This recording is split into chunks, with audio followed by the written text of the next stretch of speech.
This is intended to be a brief introduction to Highlands Construction Software's Mechanical Estimator. Estimators create estimates for projects of all sizes, from strip malls and copper pipe to pharmaceutical plants and high-purity stainless. Billions of dollars in work have been estimated, including hotels, apartment buildings, hospitals, and office buildings. From strip malls to pharmaceuticals, Highlands has been used to estimate it all. Highlands can help you leverage your business at all levels. If you're a small business, Highlands continues to be your go-to tool as you grow. If you're a large contractor, our software will apply to any type of work you bid. Project managers also leverage Highlands to manage change orders and work scope. Because Highlands is easy to use and has advanced scoping and report abilities, it's a great tool to manage a job. In talking to estimators, project managers, and construction management, we've heard a common thread. Powerful software is hard to learn. This makes people afraid to change or afraid to adjust or to try new software. In fact, there are software packages that require 3 days training classes before returning you to your office where you try to remember what you've learned. The other thing we've heard over the years is the KISS principle. Keep it simple. The challenge we've met is to make our software powerful while easy to learn and simple to use. Your job is to understand estimating and project management, not computer science. The three main modules that you'll use in Highlands on a daily basis are your job list, your takeoff items, and your report control panel. Your job list is where you keep track of your jobs. We're just going to go through these quickly so we won't go too in-depth to start with. But in here, this is where you can make new jobs and select the job you want to work on, backup jobs, restore jobs, password, protect jobs, etc. So right now we can see our current job is job 1. If we wanted to have a different bid there, we could do that. We'd be looking at bid 2. Let's go back to job 1 since that's our demo job. Now if we close here, the next place we'd want to go is our takeoff. Our takeoff is really just a list of items. List of items that we've input. It's a data entry screen. Right now we have 888 items in here, and if we scroll up, we can see each of those items has tagged along with it a bunch of scoping information, which is changing here and reflected here. So there's drawing MO3, spec SS tube.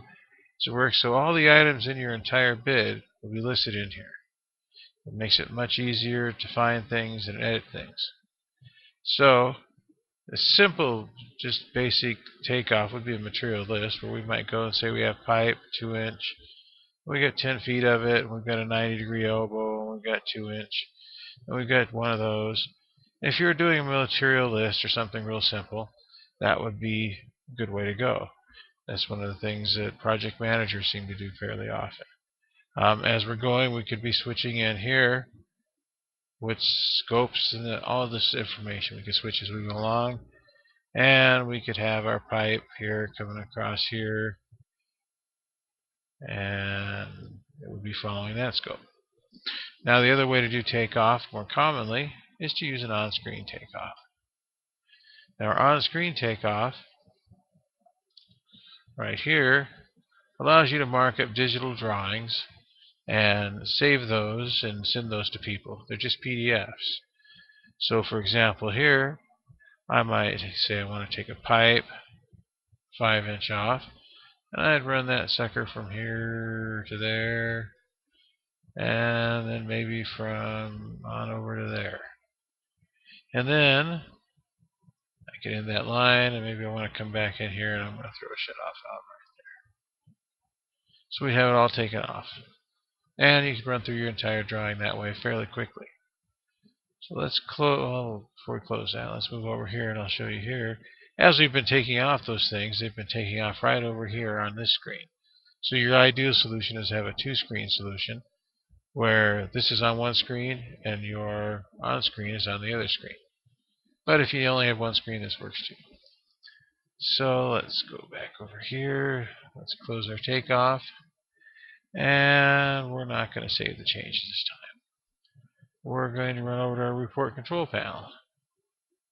Now, our report control panel is where you go from reports. So once you've got all these items taken off and you've got this job, now's the time to get reports. And in our simplest, cleanest, rawest form, we pop right in here. We go to our detailed price and labor spreadsheet, and it's going to run through, and it's going to show us 45 pages of takeoff. So, sorry, report results based on our takeoff of our 900 lines. And every item and every size for every material type is listed in here, along with its price, the hours to install it, total hours. So you get a big number at the end. That big number might be useful for bidding, but you probably have a bid sheet to fill out, and you've got to manage the job. And that's where all those scopes come into play. So, for example, you may want to see a breakout by every system, and you can run into your compressed price and labor report with that. You can do it detailed as well, but it would be a very large report. And in here, you can see by each category your total price and total hours. Or you may want to do a combination of them for each floor. Let's do a breakout each floor by each system. And we can get all of that broken out with that set up there. Or, in this case, there was also some alternates in here. So let's see, we're going to ignore all of these. I know there were some alternates in here, so you may want to come through here and say, oh, there was a biotech alternate or a microelectronics alternate. Let's take a look at the microelectronics alternate. And you could run through here and you could see exactly what items are included in the microelectronics alternate, which would allow you to talk to your customer about that alternate. That alternate might actually be a change order, it might be a value add, or it might be a true alternate. So those are the basic functions. You can go through, pick things. You can also control things. You can exclude or include pricing, labor in your reports. Set all your correction factors in 1.0. I've got a labor multiplier set to 0.75 here off of my MCA labor, but you could have it however you wanted. And then there's some more in-depth features with spreadsheets and things, but this is the basics. So we'll go through this, then we'll go through the rest a little bit later in our demonstration.